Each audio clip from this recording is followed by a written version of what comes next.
All right, we live, and it is Saturday morning. Let's get everybody. Let's turn the hat around.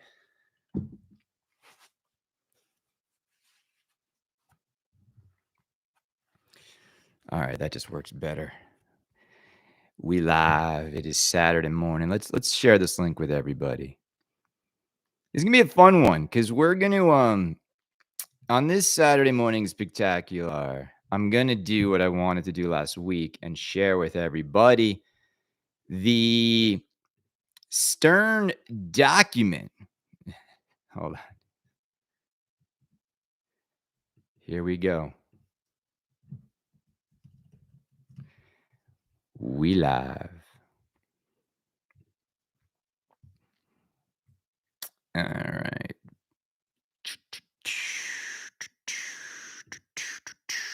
How's everybody doing? Brian's in the house. John is in the house.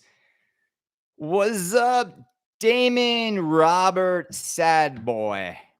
Potter delayed. We're going to talk all about Potter. Where is Harry Potter? Where's Harry Potter?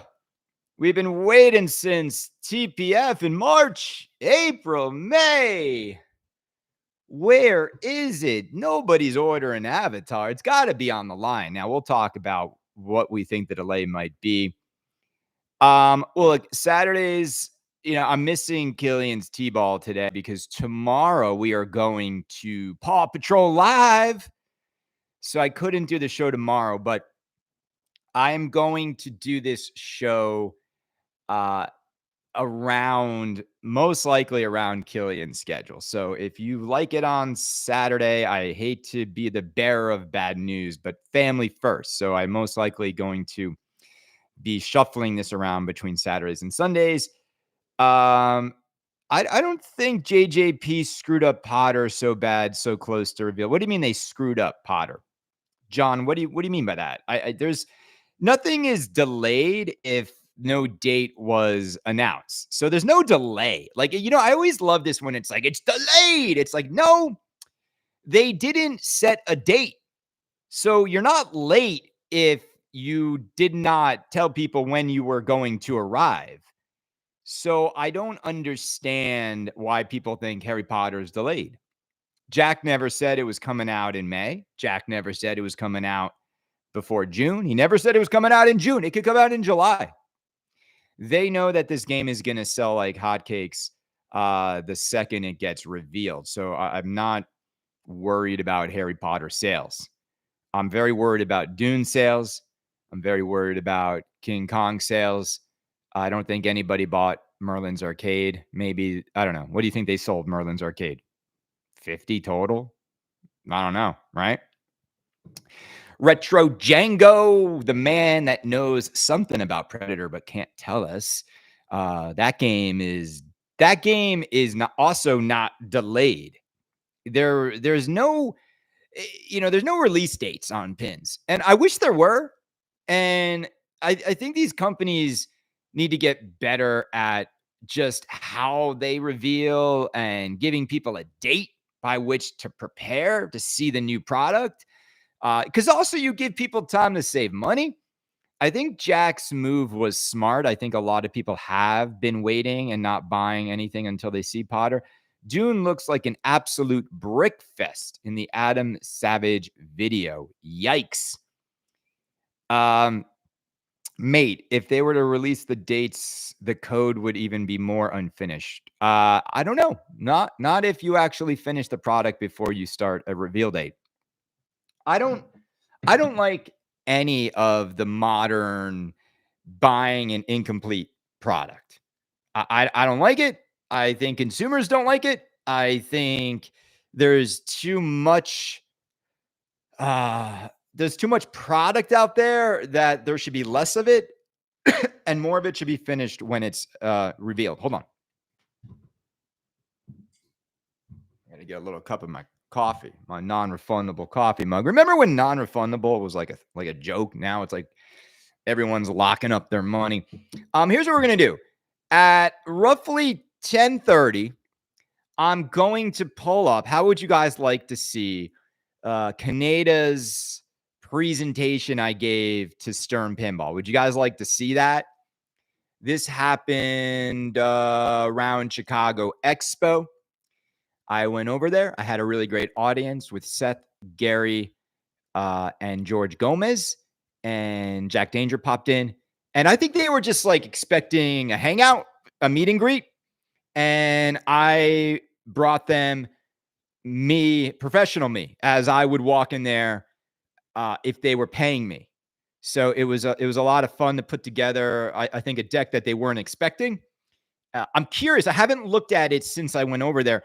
I'm just curious how much of what I presented to them is still relevant, is still accurate, and I'm curious what you think of it, because I went in there with the goal to show them how I think they're missing the mark, and their marketing is ill pointed. It's not even a phrase, ill pointed. It's just they just don't understand the target audience the way I think they should. And I think they're learning, but I also think I think Gary just kind of keeps thinking that just keep getting the just ram these products down the distro's throats and we'll be fine. And I think that approach doesn't work anymore. And I don't think they know kind of what to do other than that. And they seemingly are just guessing at LE numbers, and prices are just astronomical, and people are not seeing the value. And I kind of warned them of that. I really do. I think they sort of have yet to wake up and market their products towards the home buyer. Clear coat's not as good. The product quality is not what it used to be. The prices are more than it ever used to be. And I think everyone's just kind of over it.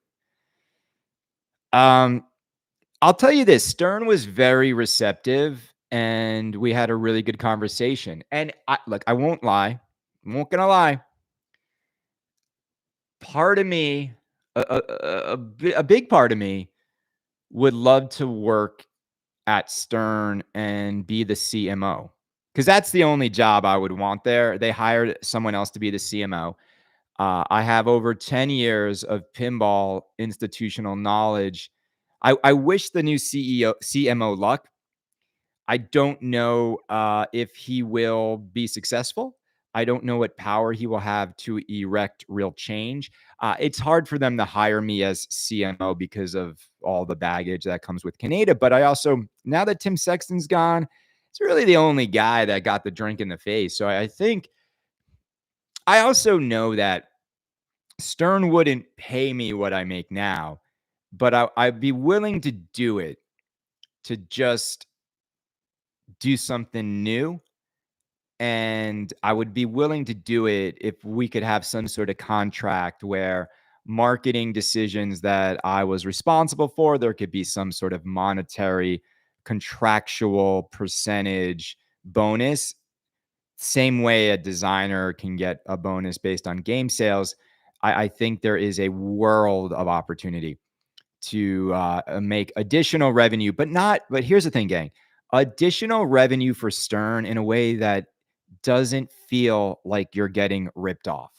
And I think that's the thing, is when you start selling $2,000 toppers and then you lie about James Bond topper being exclusive to the 60th anniversary, then you change your mind on that, then you put a cheap signature on it. It's like all this stuff doesn't work. And I don't think they've really had a game come out in a long time since Godzilla where people felt like the product and the price matched. Right. I think since then, it's been nothing but I would say maybe Metallica remastered LE, but again, they didn't go back to 500. So I'll share that with you guys in a little bit. But let's talk about you've got a job at Stern, hire me. Well, the other thing is this, and my dad gave me some really good advice. He said, Chris, if you do that, you have to turn the show off. And the show is really such a creative outlet for you. Do you want to give that up for an internal role?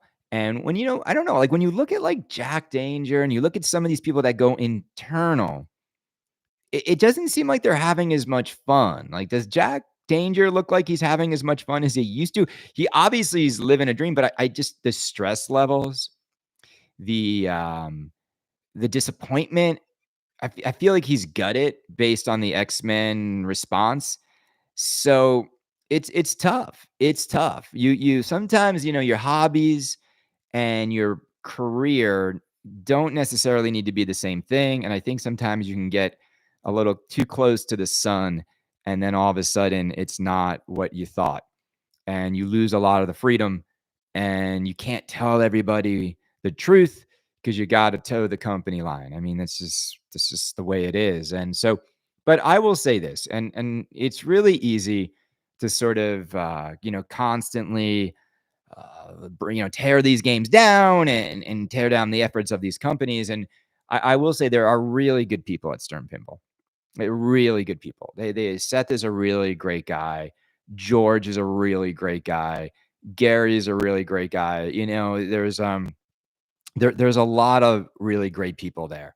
I probably would say, like, they don't have a-holes at Stern. And when you go into Stern Pinball and you walk through the doors and you see the size of the facility and you see the operation, I mean, Jersey Jack Pinball is smaller than Stern's lobby.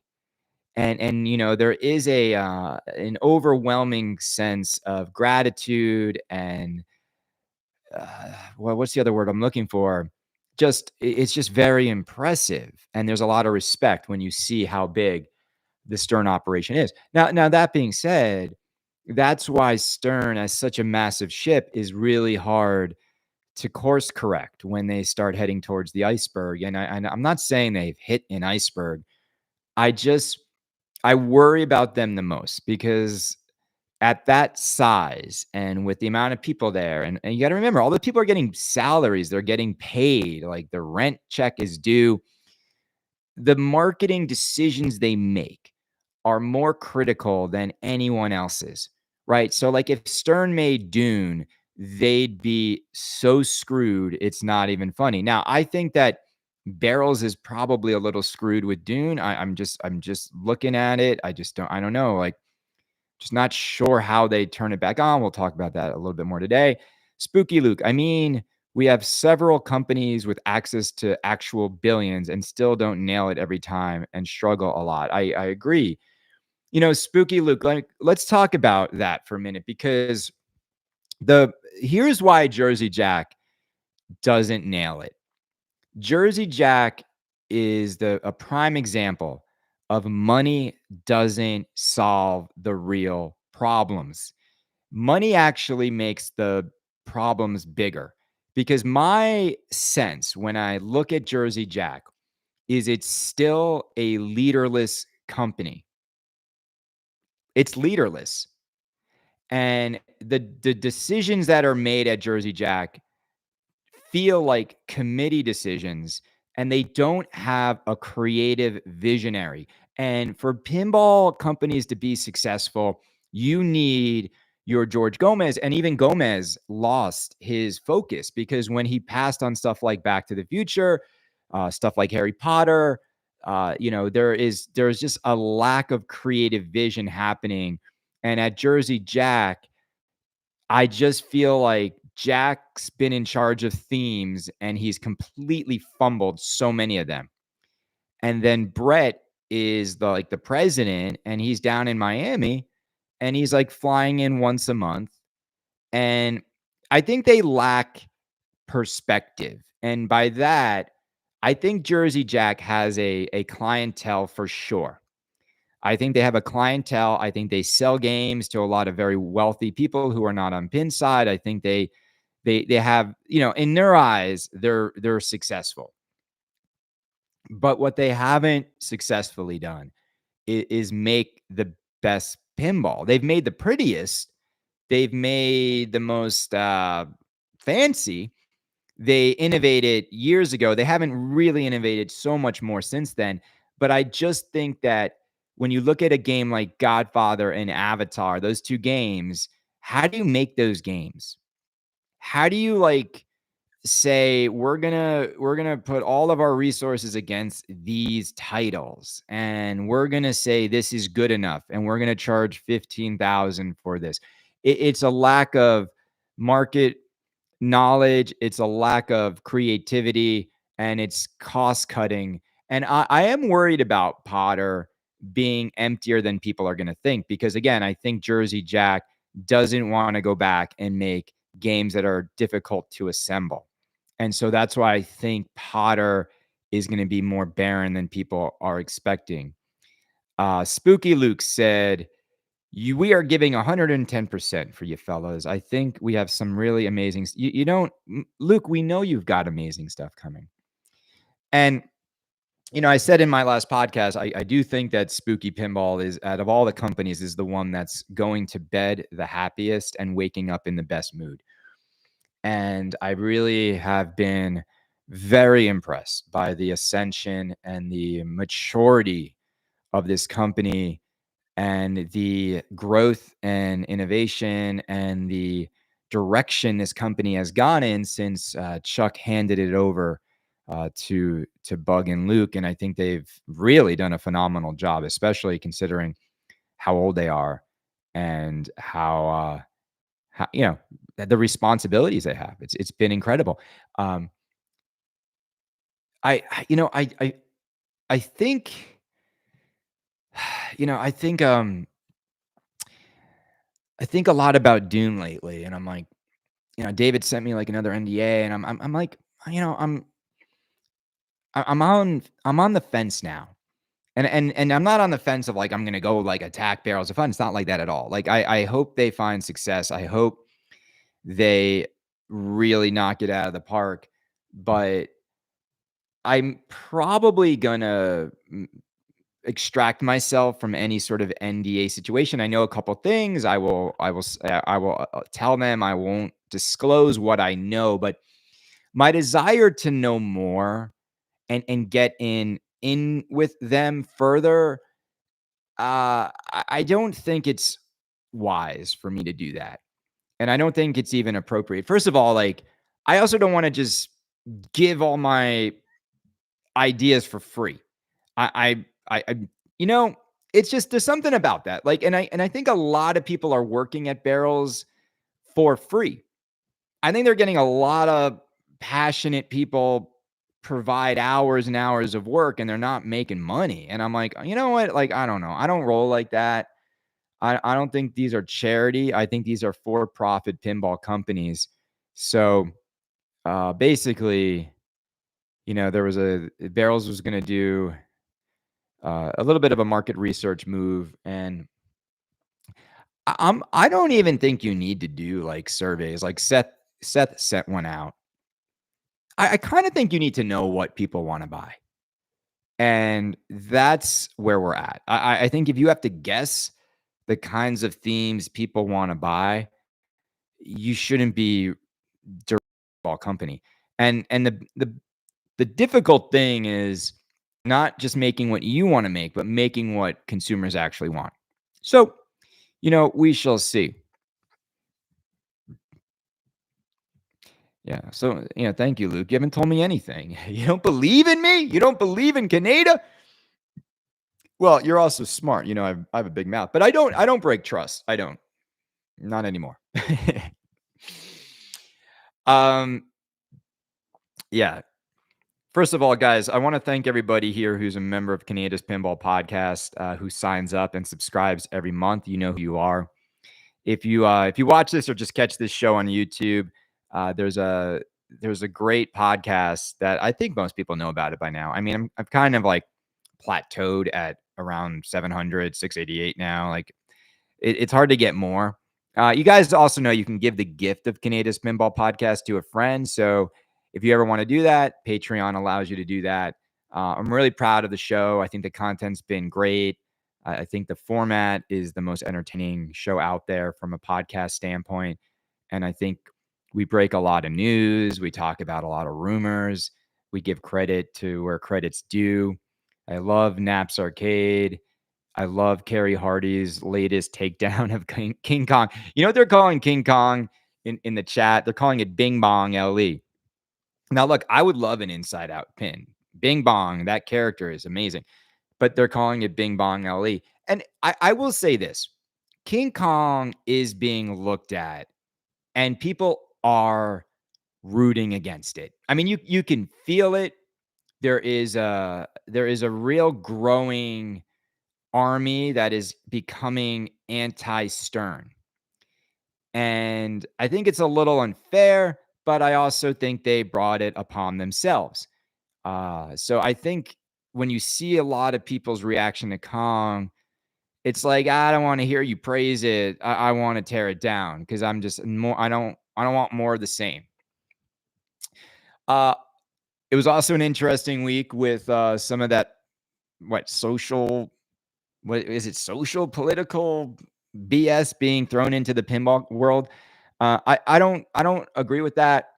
I took down the post because I don't want to like trigger all these people. And also, I will say this: people get really angry and they get really mad and they get very charged, and those kinds of conversations are the ones that lead people to try to dox you and really personally take you down and hurt you. Now, I don't know if you can tell by my my outfit today, but I support whatever people want to, however people want to live their lives. Like I don't think anybody should tell someone how to live their life. Now, there's consequences to decisions everybody makes.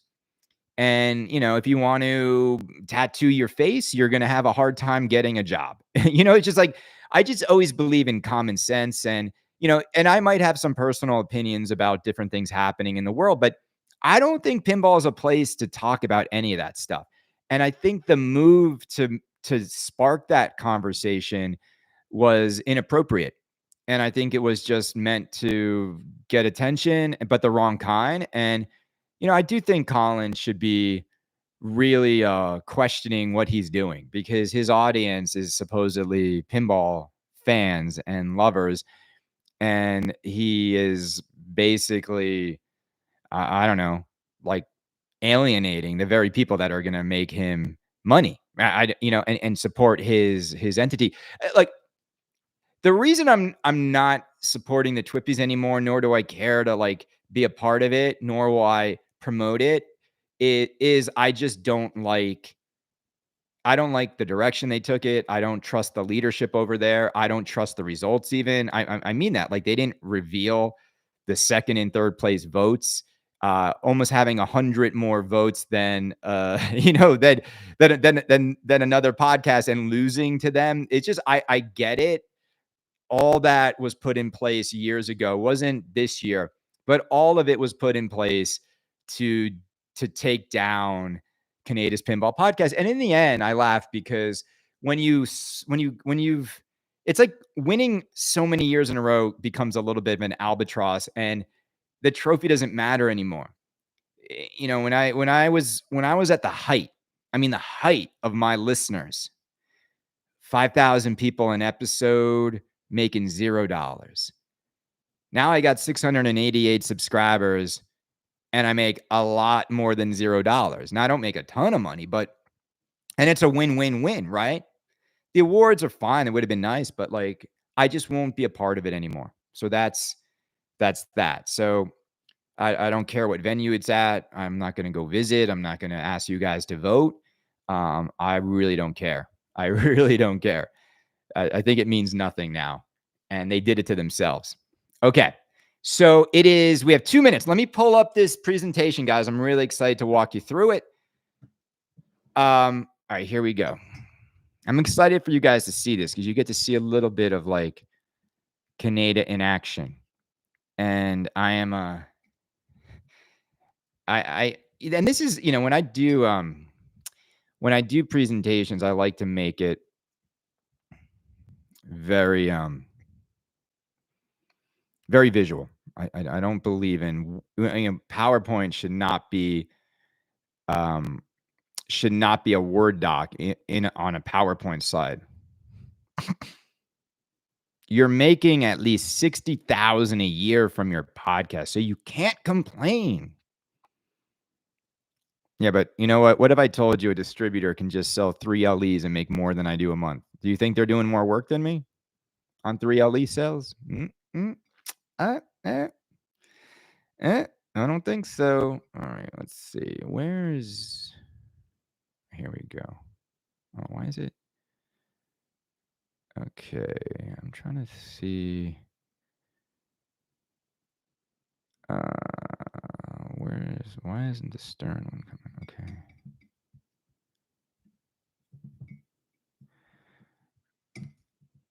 All right. Let me see if I can find it. I don't know why it's not. Hold on. I'm gonna try something here. I don't want to mess anything up. Oh, that's why. Oh, I see. Oh, it needs to be a screen. Hold on a second. I don't know why it's not. It's not letting me pull up PowerPoint. Hold on. We're gonna get this. Uh, let me do this. Let me make it a. I think this will be fine. I want to try and make it a Google Doc, but I might mess up the fonts, so I don't want to do that. Hold on one second, guys. Docs, Google, file, new. How's everybody doing? Let's see. Import slides. Upload. Okay. Stern. Thank you for staying with me. I'm always the worst at tech. Bum, bum, bum.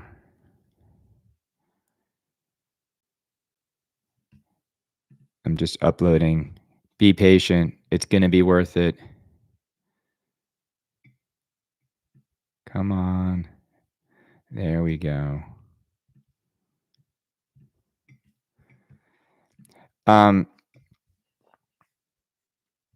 Okay, hold on one second. Welcome to every vendor presentation I've sat through. Now, it's like because I thought it won't let me share PowerPoint. I'm gonna all right. So I have to upload it to Google Docs because it'll share. Um,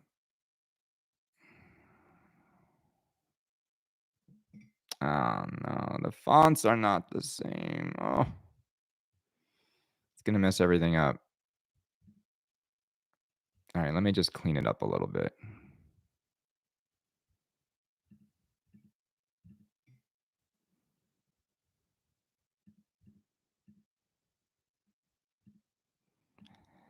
Oh, why wouldn't it let me share? You know what? Let me see if I can save it as a. Let me see if I can save it as a PDF. Export.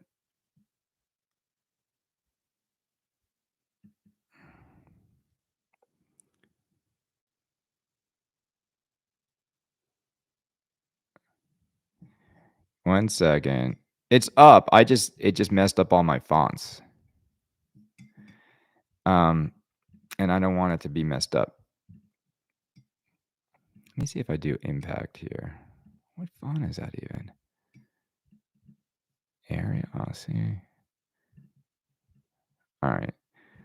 I'm gonna go through everything real quick. Give me a second, guys.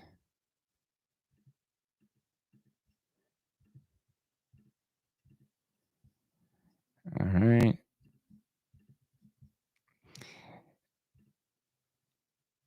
Oh, hold on. I know. I should have done this earlier. But I didn't know it was gonna mess up all the fonts.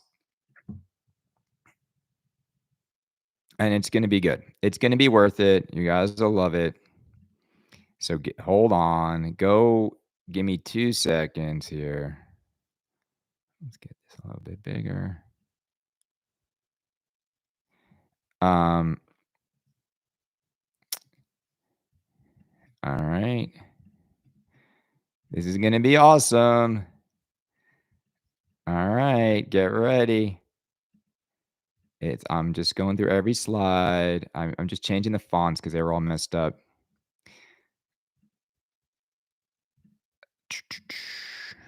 Oh, here we go. I gotta do this.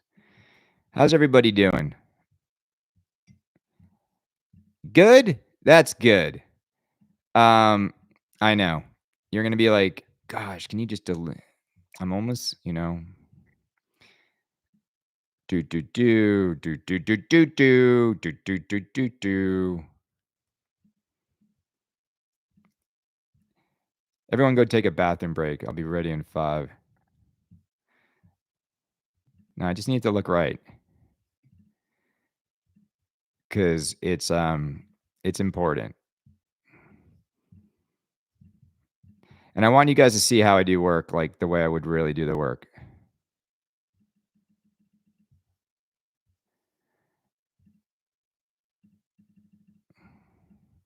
All right. Dun dun dun. Canada, what are you doing?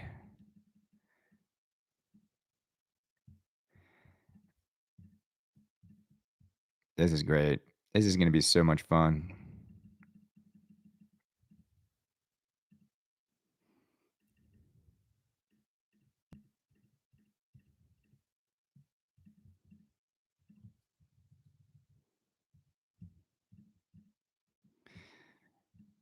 Okay.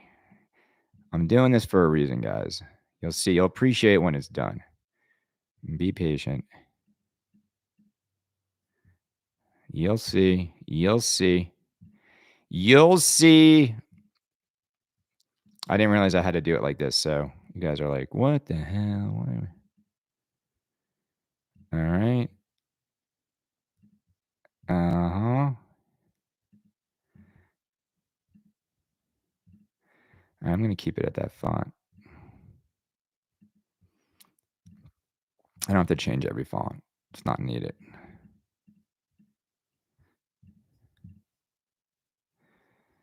Do do do. Someone entertain the crowd. You're gonna love it. You're gonna love it. You're gonna see it soon. All right.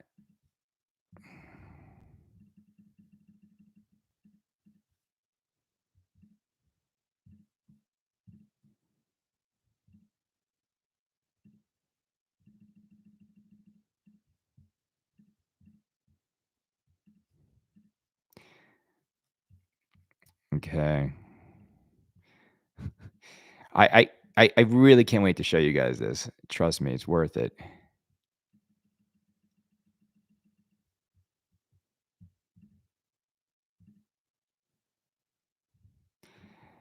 Oh man.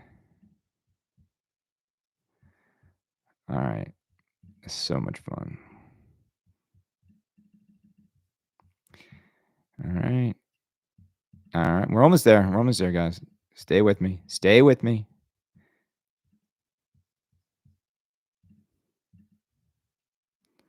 I just make the let's see.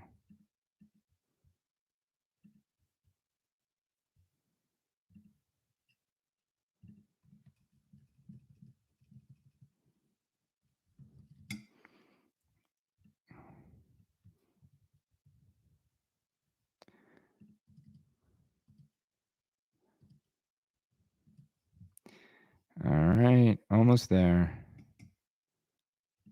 Almost there. Trust me.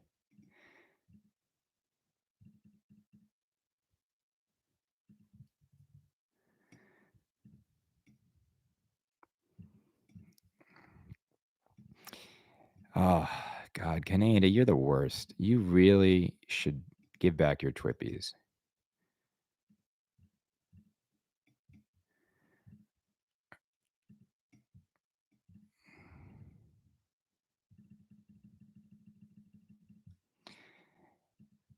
Is anyone going to be left when I'm done doing all this?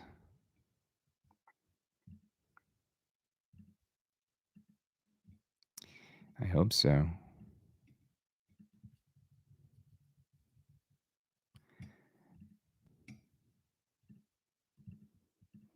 Do do do. I forgot I even put these thoughts together.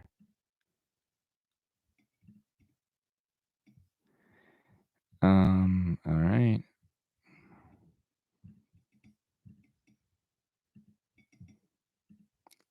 Bum, bum, ba.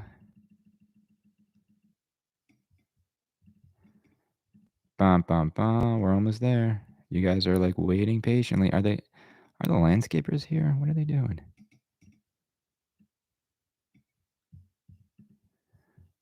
All right. Almost there, gang. Bum, bum, bum. This is such a good presentation. That's why I want to get it right for you guys.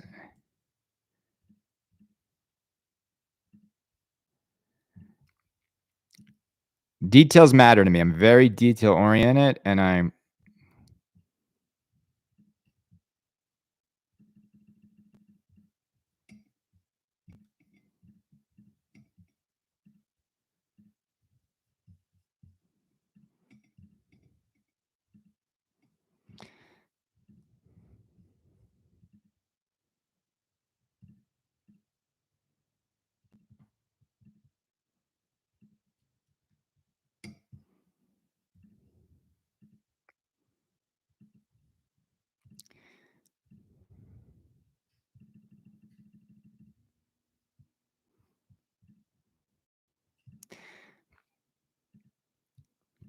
I can bet you that their new CMO is not walking in with a deck like this.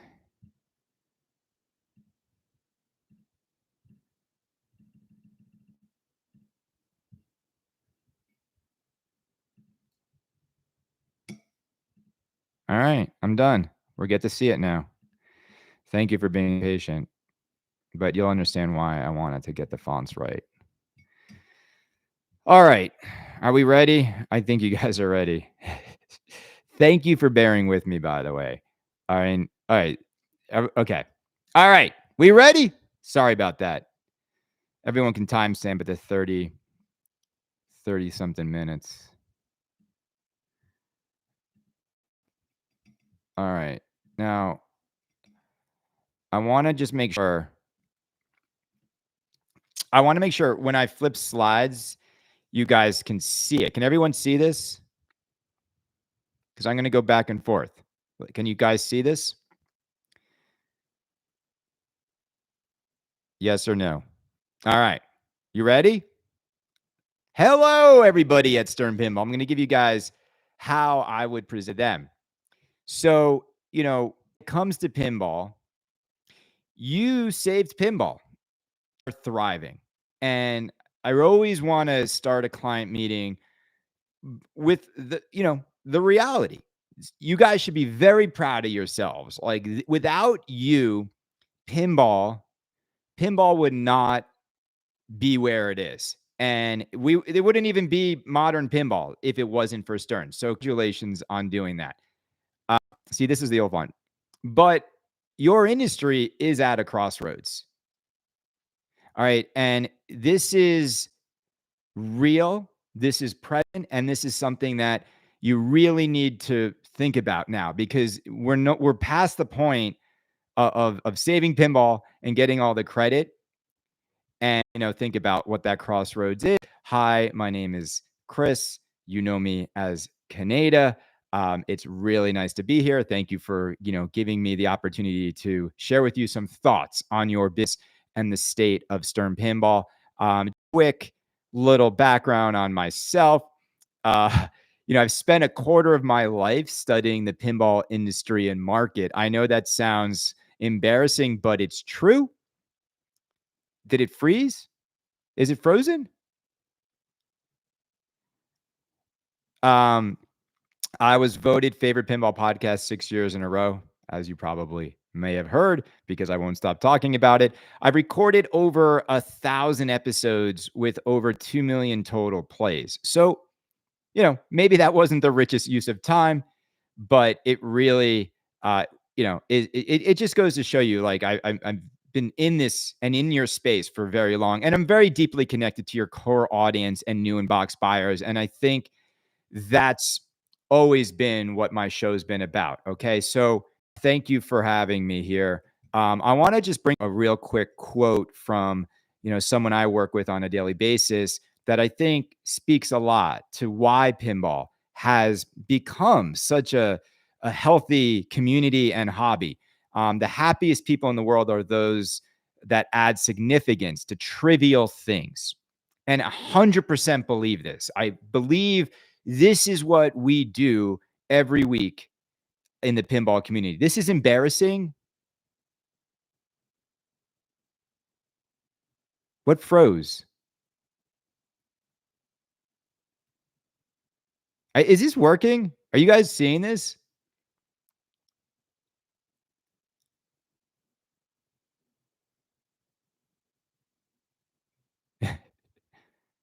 You can't hear audio?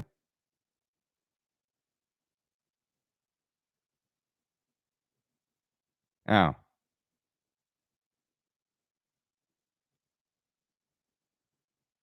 Well, because I have to go back and forth between the deck. So that's the thing.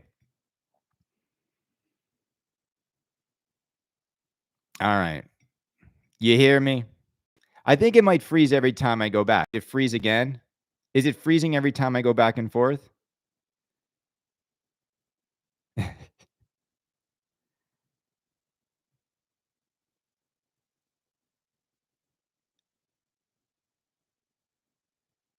right. All right. So, all right. I won't present it the way I presented to them, guys. I'll just go through what I talked to them about. All right. So, what I wanted to talk about with them was what's working, what's the problem, thought starters, and a new goal. All right.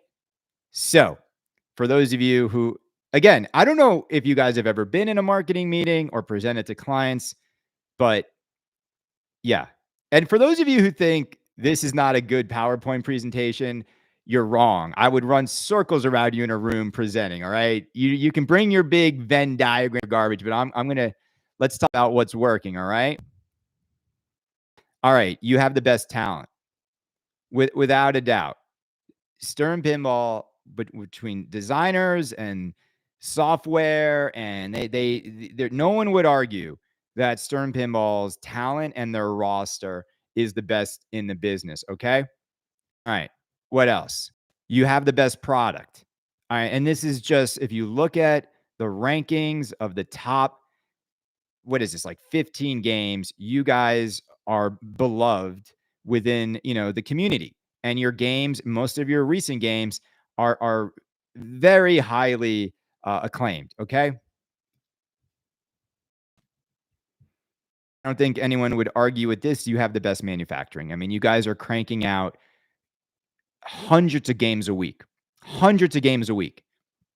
And, everyone else is struggling to make 10 to 20 games a week. You guys can make 600. So that is working in your favor. I mean, if you just look at the amount of games you guys have shipped, this was an old slide, but since 2015, Stern Pinball, look at everybody else's output. Again, this is not current. This was when I went there, or maybe it was like a year before. But how many has Stern in this? I think, where's the Stern number? I don't know, but it's something crazy. I mean, look at all those. All right. You guys have the best connectivity, right? Again, this isn't stuff that's like new to anybody. All right. So what's the problem? Right? What's the problem? Like why are we at this crossroads? What is the problem? Here's the problem number one. The belief that growth will come from new audiences, more diverse, youthful ones. This is what is guiding you, and this is your biggest problem. And you can easily, and I'll never forget, George, you said this on an interview. You said this to me multiple times. The customer I have isn't the customer I want. What are you talking about, George? You should never say this. You should never feel this. The people that support you should never hear this. Right. And when you go down this road, you can easily end going down a road where you start making, decisions that don't align your with where you're at. Right. And so according to recent data, okay, so I love showing this. Like if you look at Stern Pinball and how they're marketing, does this look like the audience that buys your product? right? According to recent data, the average Gen Z individual carries around $29,820 in total debt, with a median non-mortgage debt of approximately 16,000. These people have no money. No money. And so when your company is presenting itself like this, it's confusing to the that buy your product, because these are the people that buy your product. And nothing that you guys put out from a marketing standpoint is celebrating these individuals, looks like these individuals. And, the amount of product these individuals buy, you think it look a little bit more like this. Okay. I'm trying to read some of your commentary. All right. So you want growth. This is how you grow Stern Pinball. What if your current audience brought one new friend into pinball each year? That would double the size of your audience. And instead of trying to find new people to all of a sudden be into pinball, get the existing community that is into pinball to bring new people to pinball. All right. Problem 2, you killed the golden goose. Okay. You killed it. And the golden goose, the golden egg, was FOMO. And this was really what drove a lot of excitement around each of your launches. And we all remember when launches of your products felt like this.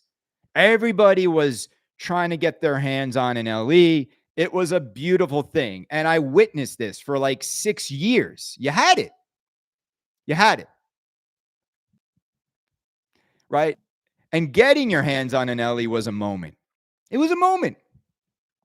Right? You felt like you won the lottery. You felt this kind of excitement because you had a relationship with a distro. You got one. You knew you had your hands on something that was going to be, never lose any value and go up from there. Right? Now, if you bought all of these on launch day, okay? If you bought all of these on launch day, guess how much money you'd be down right now? Can you guys guess? Are you guys tracking right now? Are you enjoying this? I'm just curious. Like, do you see the way I present? Are you enjoying it? Are you thinking this? I mean, have you seen a pinball PowerPoint presentation? You're not enjoying it? Okay.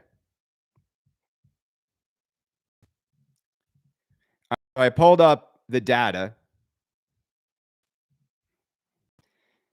right? $20,500 loss.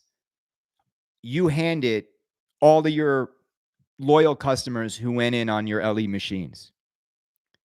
Okay. And that is ridiculous, right? Because if you really want to think about what you've done recently to the collectors out there, this is the vibe. Like, this is what it feels like.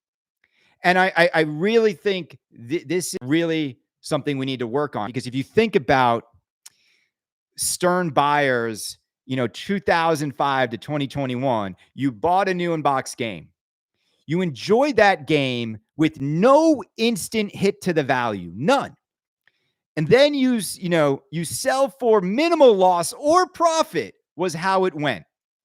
And then you had cash and space free for the next game to buy. That was the model for 16 years. You guys did it so well. Now, right, you buy a new in-box game. You enjoy the game, but it has a huge day one loss in value. I can't read. What does it say? The third one. Okay. Hard to sell. You're going to have a huge loss is at the bottom. And then your cash and space are limited, and you don't want to lose on another new in-box again. You don't. All right. Now, if you look at this, the MSRP of your products, You guys did this. Like, look at that spike in the LE price. It used to be everything was closer to each other, right? And then all of a sudden, there's this big jump. And what that jump has done is you've taken the golden goose that was FOMO and you've replaced it with fuck. We're fucked, right? Went from fear of missing out to now having an entire buyer base that has a fear of commitment. They're afraid to buy your games now right away because of everything we just talked about, right? Here's the hard truth is that a Stern Pro is holding better value than the LE. What did we do? You completely flipped the value exchange with your product. Right? So you know the solution, Stern. Less LEs to give consumers some exclusivity back. This was before Metallica Remastered, and I think they listened to me, gang. All right. LE numbers need to be based on the theme popularity, not always the same. Okay. You can't just make 1,000 Venoms. You can't just make 1,000 like John Wicks. You need to give LEs more that can't be had elsewhere. Exclusive code, exclusive toppers. Make getting a Stern LE a moment again with the community. And establish a loyalty program where being in the LE club means something. Okay? This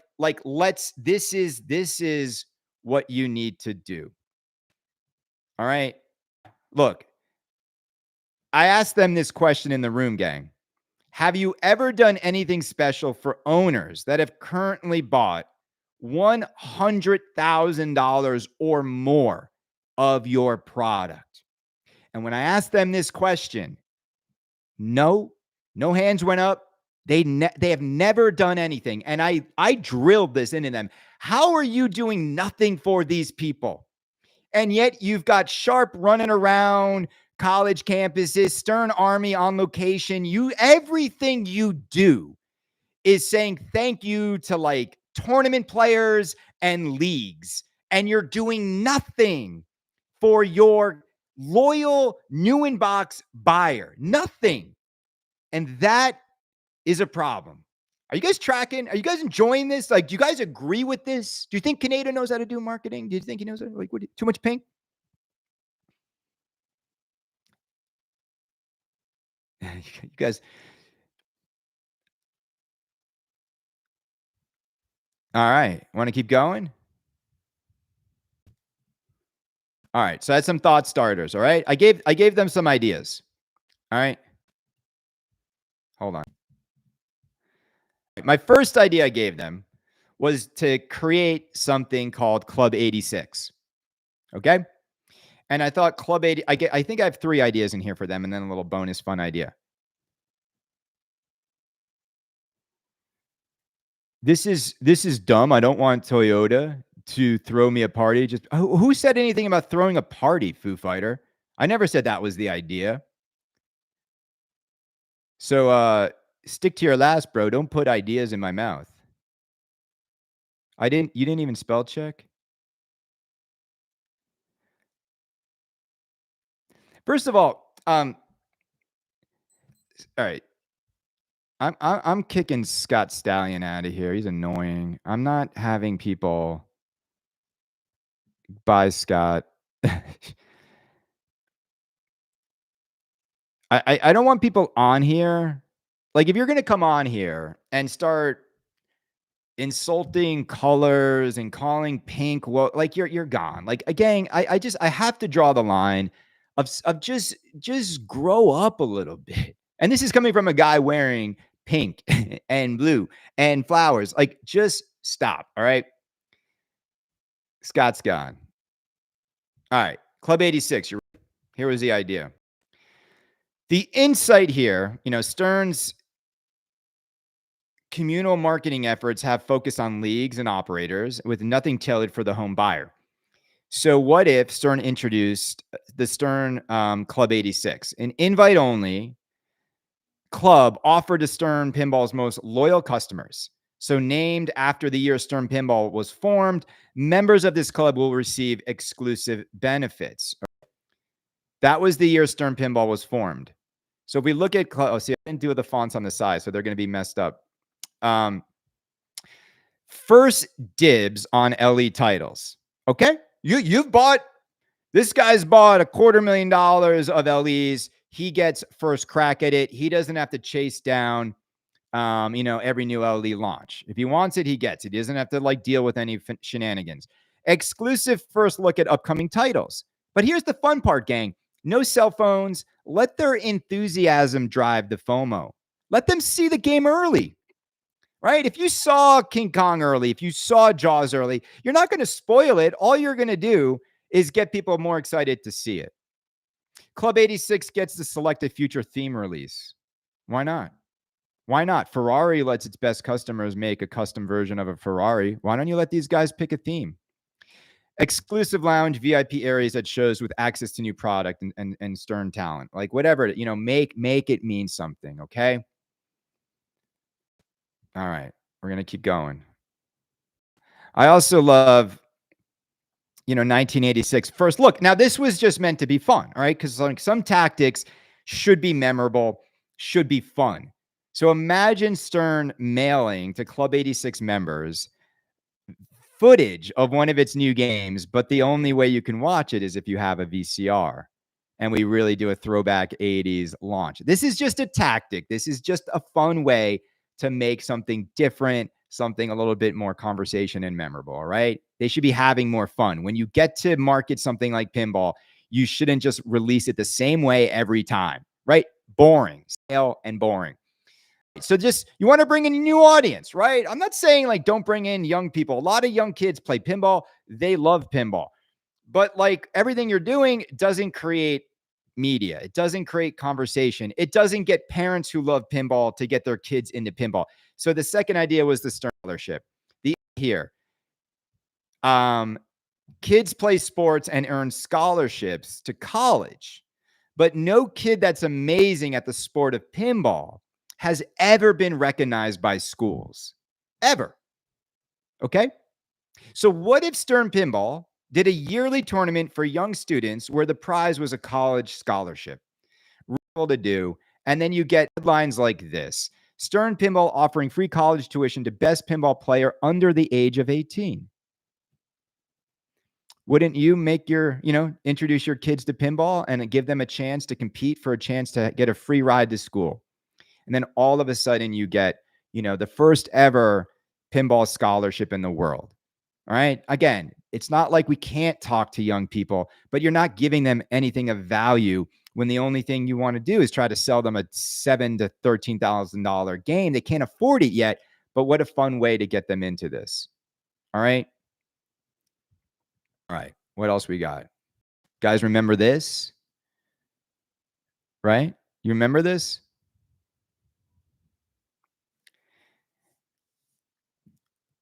Gungate. Because this was just all right. So first and foremost, you guys got to control the narrative before it's too late. And they didn't. And remember when this game had just come out, they weren't quick with talking about this the right way. They didn't talk about the licensor issues. They let it out there like we wouldn't notice. And that was really the thing to do. And Gungate, when we think about it, they should have told the truth right away. They should have found a new way to excite people around John Wick and let the theme guide the activation. Now, this is my point, and this is I love this next idea. I get the license holder didn't let you put the guns in the art, but it didn't mean you couldn't do something that got everybody excited. I had a very simple idea for them, gang, because good to be simple. You're shot at a John Wick pinball machine. So the idea here, the insight being John Wick is known for his incredible skills with a firearm. What if Stern Pinball hosted in its key markets launch parties at gun ranges? Whoever is the best shot would win a John Wick LE. So you give people a chance. Instead of playing for the pin, you're shooting for it. Could have done this. There's gun ranges all around the country. and you could have had some fun with it, and this would have been awesome, and this would have got people ignited in the right way. And you get again, right? It's like you're letting the theme dictate the launch and not just doing the same old over the shoulder footage, right? Get creative, Stern. Creative. I mean, you got to get creative. You don't do anything, and I just like why when you guys launch Jaws, there's always news stories about sharks washing up on the beaches. You didn't even have to, why not to just have fun launching Jaws? Just take the cabinet. It could even be like an empty cabinet. Just take a Jaws cabinet and put it on the shore. Have it wash up on the shore where Jaws was filmed. And that could have been the way you first show the game to the world. Again, I'm just saying get creative. That every game that you come out with has an opportunity to do something more fun and drive conversation. So, just one goal for all of us in the room, and it was launch one game in 2025 in a non-traditional way. That's it. Like, can we do that? Can we launch one of your games in a non-traditional way? They did not. King Kong should have been at the top of the Empire State Building. They should have revealed it there. They didn't even get the license for the Empire State Building. And that's it. That's my presentation to Stern Pinball. So now look, they weren't expecting anything. And I think all of what I walked them through was very thoughtful, very smart. You guys are like really, you guys are like, you're happy it's over, freaky guy.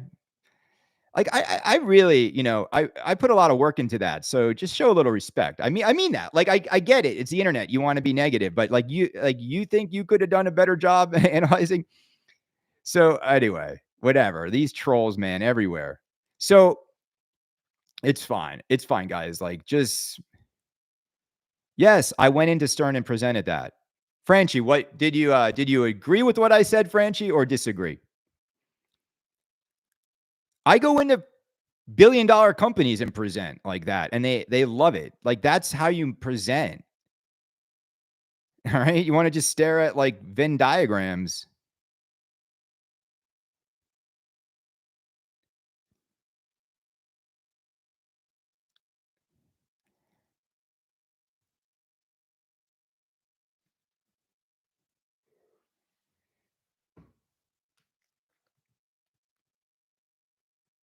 Oh my god, these guys like.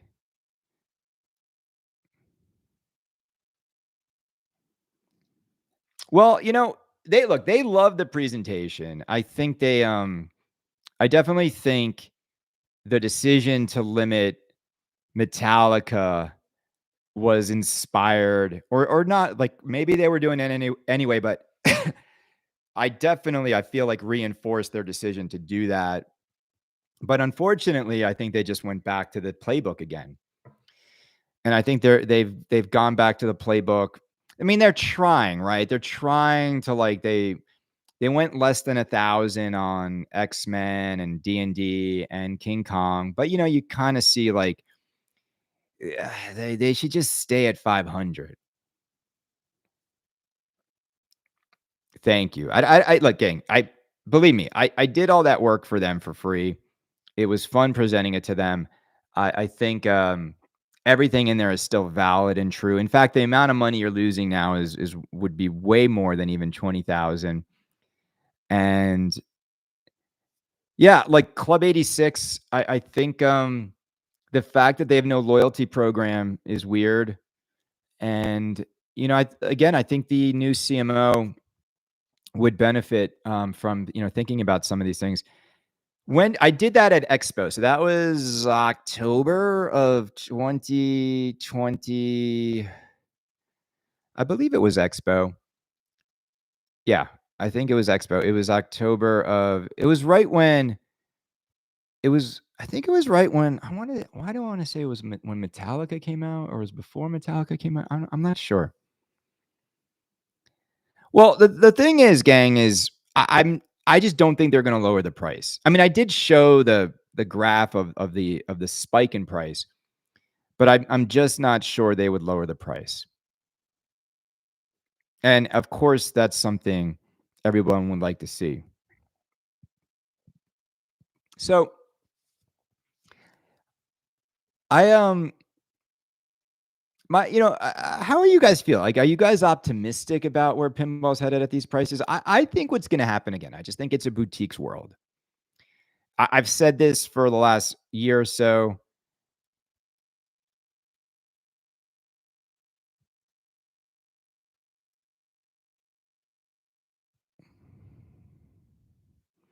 PJ, who's PJ Delay? If you want real feedback, just say it here, PJ. I don't care, man. Like, honestly, I and nothing is hard for me to hear, but I'm just curious. What did you think? Because I'm not. I don't want. I'm not going to get into private messages debates about a deck I put together like 8 months ago for Stern Pinball. But we're talking about it now, PJ. Because when people watch this, I think it'd be beneficial for them to hear your feedback now. Yeah, and like I really, I just got to say this, PJ. As a professional communicator, if you want real feedback, like, come on, man, like, don't get on your high horse, bro. Like, only you have real feedback. Come on, just post it. Don't get. I'm very confident in my ability to present ideas and marketing. I've been doing it for 24 years, bro. There's a reason why I've been very successful in my career. So I would, if you have some feedback, what is it?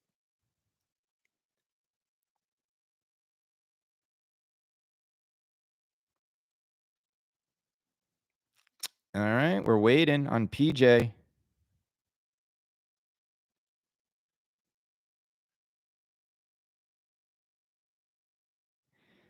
Gang, it's not that it's not, I don't have a problem with Stern using like young people, diverse people in its marketing. They should. It's just, but the absence of anyone that looks like they're actual new in box buyers, walk around a pinball show.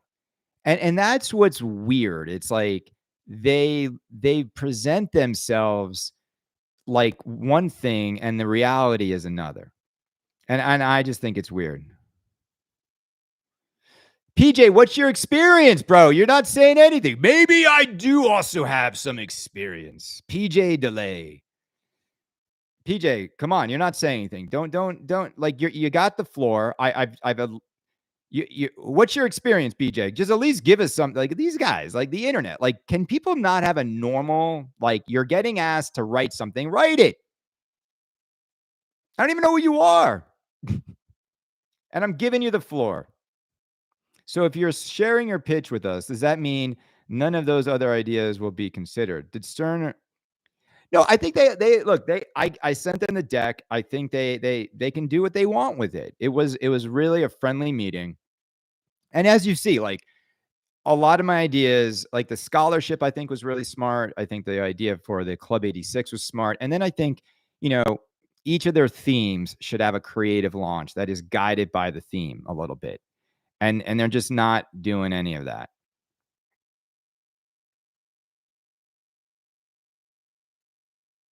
The issue is this: could you keep your mouth shut if they hired you? Um, yeah, of course, of course. I don't talk about any of my clients, and I don't.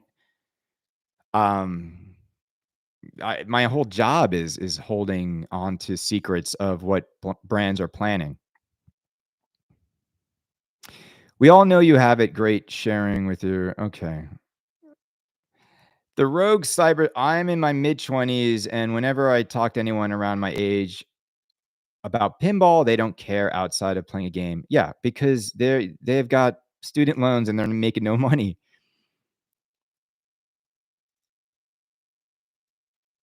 They should make Stern themed coffins.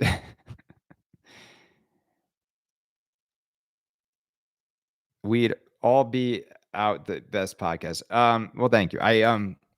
Well, no, it didn't happen. It didn't happen. It didn't happen. Now, like where Stern could just kick me some bucks is when they have a new launch and they want some ideas. I'm happy to do that, right? Because to me, like a, a launch marketing moment is is simply that. It's meant to get people as excited as possible at launch, and you know, I don't need to. Doesn't cost a fortune, but they have a PR agency that really doesn't do much for them, and they know that. And I know what they spend on the PR agency, and it's not a lot, so they're getting what they pay for too. They're really not getting much.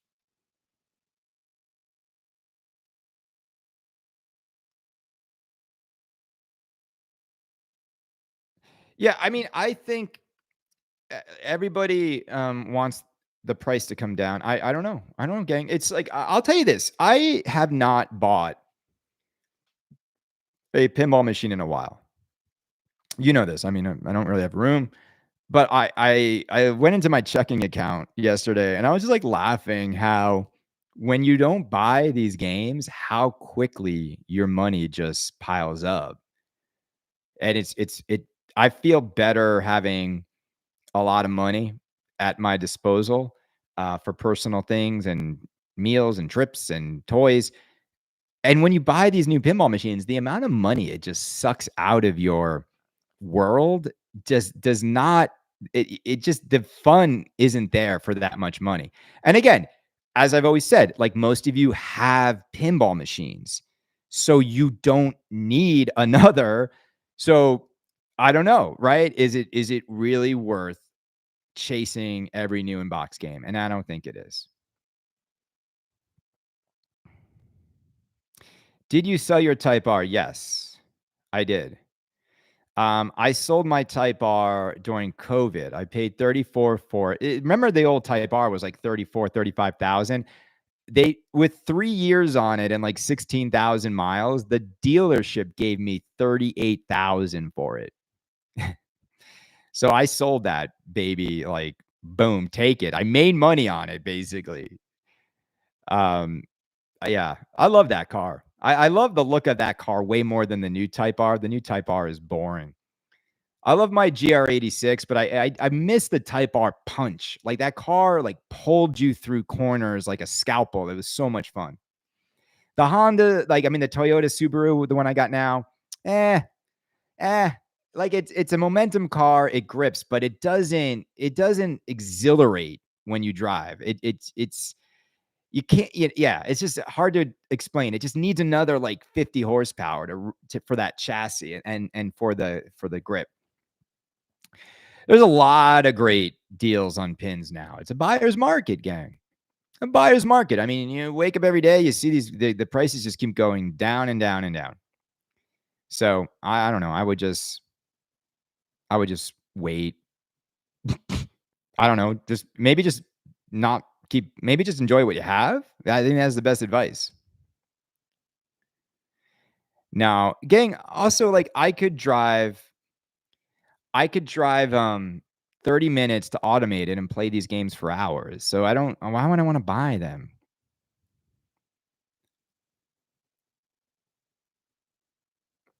So PJ, you weren't in the room. So if that's your feedback that it was too much of I have the solution versus having a more collaborative approach. It it a lot of that PJ all happens style over substance. What do you mean? What substance was missing? I had data, I had real hard data, I had insights and strategy and creative ideas. Style over substance. There was nothing but substance there. Um, but yeah, no, but PJ, I let them have it. You're talking Gary Stern, George Gomez, and Seth. They needed to hear that they fucked up their entire FOMO market. Like, what do you mean collaborative? It was I wanted to make it a lesson that they need to know what they've done. And I think they've been ignorant to what they've done. That's why I didn't get the job, bro. It wasn't even a job, man. It's, Are you kidding me? You know why my agency is like one of the best in the world? Because we go in with the hard truth of what the clients need to hear, bro. We don't sugarcoat it. We don't serve back to clients what they want to hear. We give them what's going to be successful. And you don't get to that if you sugarcoat the insights or the landscape or the category realities. You know what I'm saying, PJ? Like if I'm talking to Jameson, they know young people aren't drinking as much as they used to. So,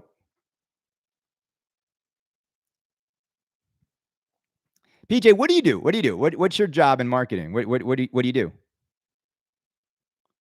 And also, like, I'm just curious, where do you work? Like, what's your credentials, brother? Let's come on. You now you're coming in hot. Where do you work?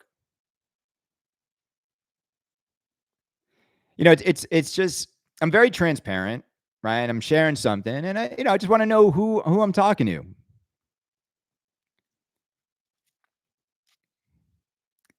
Triggered. I love it. I just want to know, like, what marketing? Where's he coming from? It's not about me. All right, all right. No, I'm not asking it's about you. I'm just saying I just want to know. Don't you think if you're gonna get feedback that you should know if the person giving it even understands what the category or has done this before. I have been CEO of a top man and ran their marketing department. I have been CEO of a top man. What does that mean? It's fine, man. See, PJ, I'm happy. Oh, okay.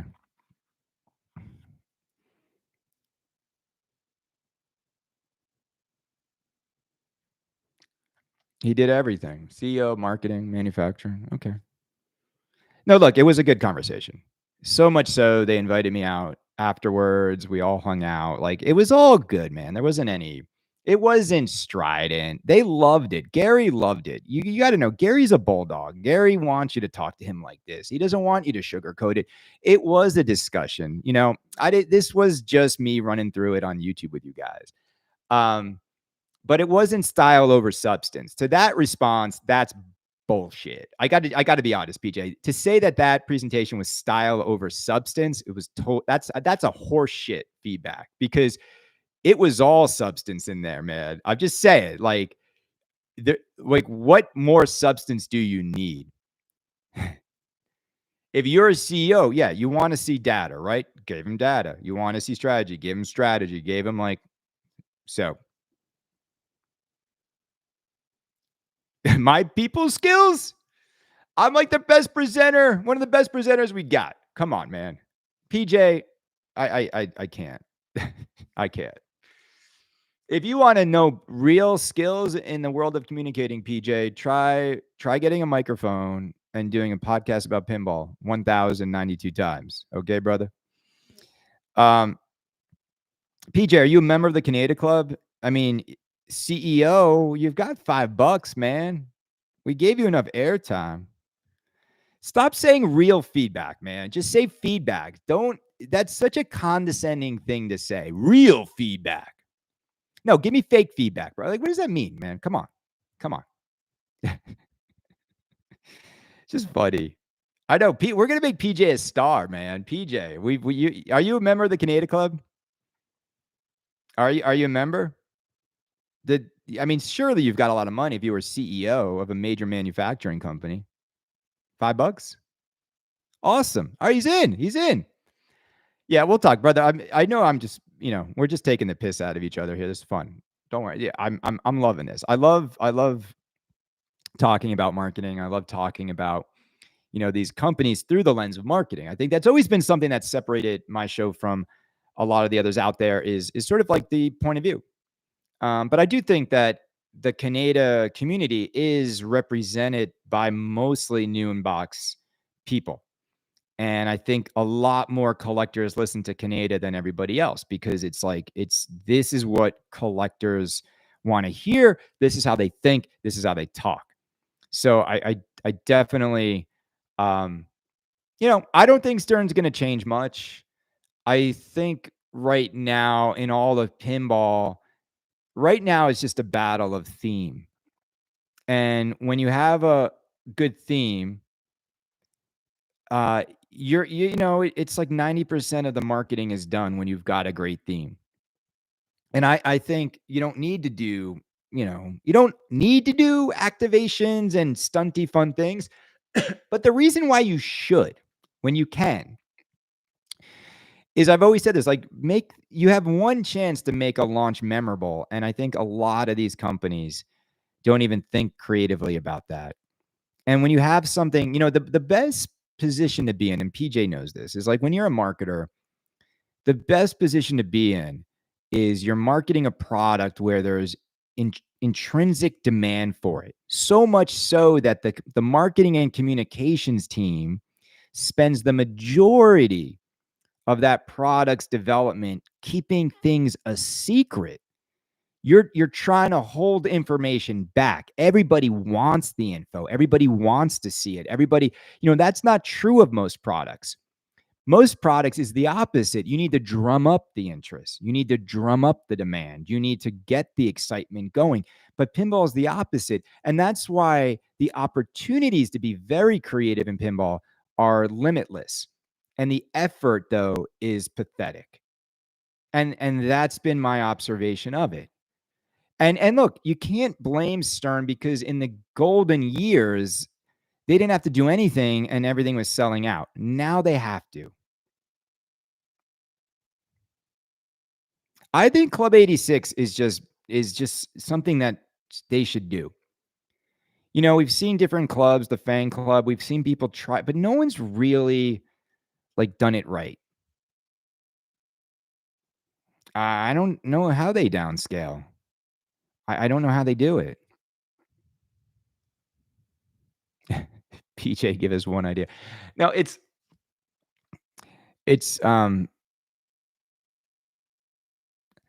yeah, I know what David wants to do. He wants to create these moments and these memories around his products and their launches. And I don't know. They didn't do it.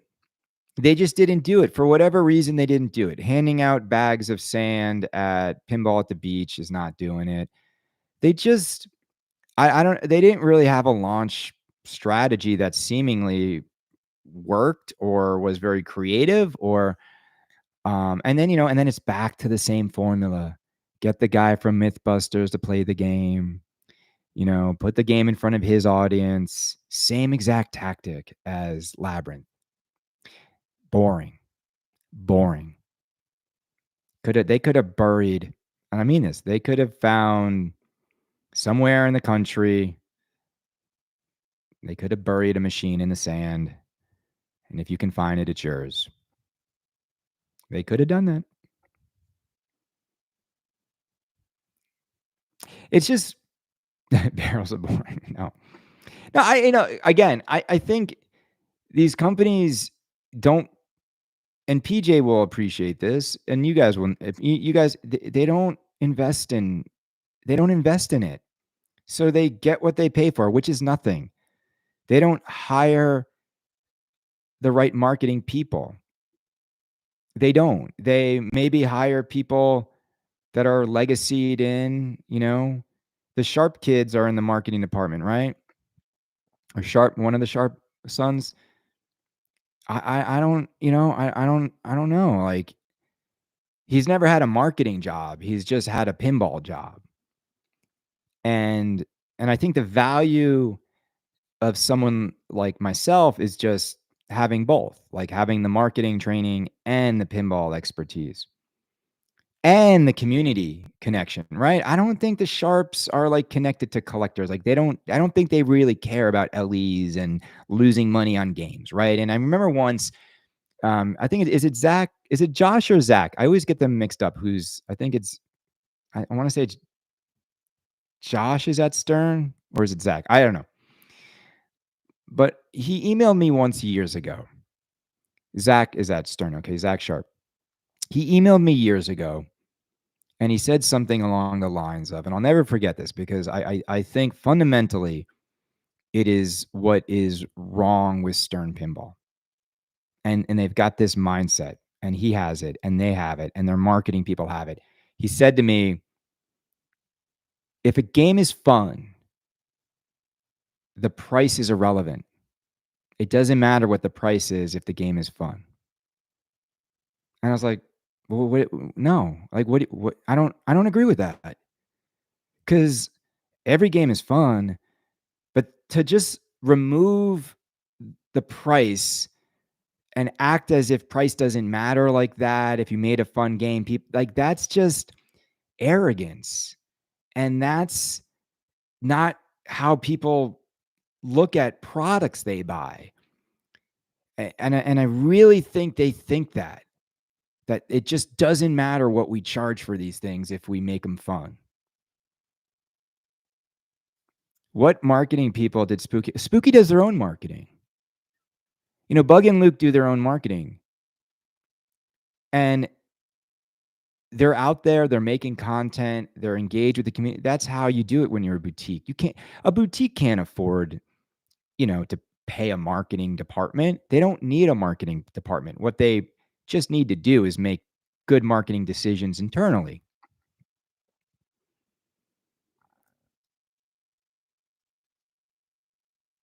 Yeah, I do agree that I think Stern should be using Jack Danger more. He should be the face of the company more often. He should be the one streaming their games. And it does feel like they a little bit like removed Jack's persona from the web, and I think it was a mistake. I think they should have like allowed him. The one thing that was weird though was when he was like streaming competitors' games and helping competitors sell product. You can't do that. Like that to me is you would never have a Chevrolet a Chevrolet race car driver on his spare time taking out a Ford Mustang to tell you how great it is. I pay for the Canada podcast every month. Best marketing. Yeah. Well, thank you, Luke. Well, I'm always giving people ideas and advice. And while I haven't sat down intimately with the team at Spooky, I feel like we've had a lot of personal conversations. And I think they're doing it all right. Like if I went into Spooky versus Stern, and I did a marketing analysis, or a suggestion, right? Or what are the problems? What are the solutions? Much different company, much different vibes, much different. They're not at a crossroad. They're on a rocket ship. Spooky's not at a crossroads. They are heading to the moon, and they know it. And they've got the right themes, and they've got the right vibes, and they've got the right talent. Change nothing. Nothing. The only thing I would change at Spooky Pinball is themes that are a little bit more mainstream. Nothing else needs to change. Keep using Franchi. Keep doing what you're doing. Keep being yourselves. Keep being authentic. Keep being transparent. Don't change anything. When and I don't think Barrels of Fun knows how to do that. And that's always been my advice to David. I think they struggle. Who's the voice of Barrels of Fun? Do you see them enough? Gang, let me just explain something to you. And Luke is here hanging out with us, right? Jengas is here. We've got other people. Think about it like this. If you had a pinball company, like David Van Ness has one, right? There's people that work there, Brian Savage. Why wouldn't you do this? Why wouldn't you do a Saturday morning show where you just talk to the pinball community about what's going on in the hobby, things you've noticed, some stuff going on with your company? Why wouldn't you just have a conversation? Are you that busy? Are you that busy at Saturday morning at 10 a.m.? You're not. And I think there's just like this inability to and look, I'm not it's like find a time that works for you. But if you run a pinball company and you're not out and about enough and you're not connecting with people enough. It's the same thing with like Jersey Jack. It's like they don't do this. There's nobody talking to you like this from Jersey Jack. Why not? Like, should it be Ken? Maybe it's Eric. Maybe it's even Jack. I don't. Why aren't they doing this? Why not continue to connect with your community and your people in a controlled setting like this, and do it on your time? But they don't do it. They don't do it. And again, I think everyone just thinks they can just, if you build it, they will come, the orders will come. It's not true. It's not going to be true. Harry Potter will be an exception because of how big the theme is. But I just want to see more companies be more transparent, be a part of the community more. And I think it only benefits them. It only benefits them. You can control it. If trolls come in and try to derail it, you can silence them. I'll go a few more minutes. I know I like paused a lot changing the font, so thank you guys for bearing with me on that. I didn't realize it was going to be so difficult to share like that. But it's a lot of fun to watch this hobby. And I tell people, every time I meet people, I met people last night at this comedy night in our town. And I love talking to people about the podcast. And people are always fascinated about pinball. Like, it's this universal toy that everybody knows, right? Everyone has like a story about pinball. Have you noticed that? Like, everyone like has a game they remember, or they have a relative that has one. I don't think there's anybody who has gone an entire life and not played pinball. And so that's what makes it a lot of fun, is always like this curiosity around how like, what do you talk about? And like, are there new pinball companies, and how much are they? Like, it's just something natural as an icebreaker that's very innocuous that everybody sort of has some sort of opinion about. So I really enjoy it. I think there's just enough product in this hobby to get your head around it. There's just enough topics every week to talk about. And it's going to be fun. It's going to be fun to see what all these companies do this year. I don't think most of you are going to buy most of the stuff. And I know we're all waiting for Harry Potter. I don't think it's going to come out until June. And I think J.K. Rowling's changes might have required new playfields to be printed. I think her changes might have been more significant than they were thinking, and which might make them have to, like, can you imagine if they ordered, I mean, I don't know how they even ordered playfields though, if like she didn't make final approval, because can you imagine having to reprint? But I don't know, like those eccentric people like her who have final say, they might not want to even see anything until it's done. And the people like that, trust me, they love exerting their power over their own property. And I bet they always make changes because it's just a flex of who's this who made this. You now listen to me. And it was always coming out in very late May, June. So Bill, when is it coming out? Bill, I love you, but you have a tendency to act like you know. So here, tell us when. Nap says Harry in August. When did he say August? I didn't see Nap say that. I saw Nap talking about Jaws 50th. I mean, that's something we've all known Stern is going to do. No one's surprised. Like, we were talking about Jaws 50th like a year ago, and it makes total sense. These rumors, they're not. I mean, look, it doesn't take a genius, right, for any of us to come to the conclusion that they've done Godzilla anniversary, Jurassic Park. Why wouldn't they do Jaws? And what is it? I don't know. When's the next King Kong anniversary? They'll do that, like 80th year, 90th year. And so that's it, gang. Everybody, look, have a great Saturday. I appreciate you guys hanging out today. I hope you enjoyed my little presentation. I feel honored to be able to wake up and cook up creative ideas, not just for my professional career, but also as a side hobby.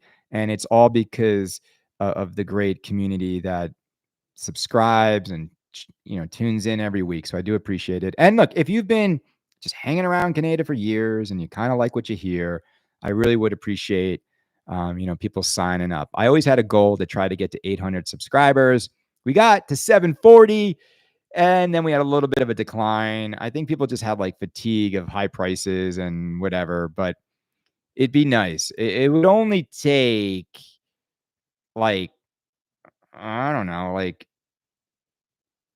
120 of you to invite a friend. It's like everybody here right now. Come on, Jengis, just sign up 120 times with different email addresses. Eric and wife booked in a hotel for right after release. This could be like the weirdest, like that Bill, that's like the funniest way to like spoil a launch is that what date are they booked into your hotel? And I should fly out because I got my wedding gift is still a trip to Bill's hotel. Not a trip, but the hotel room.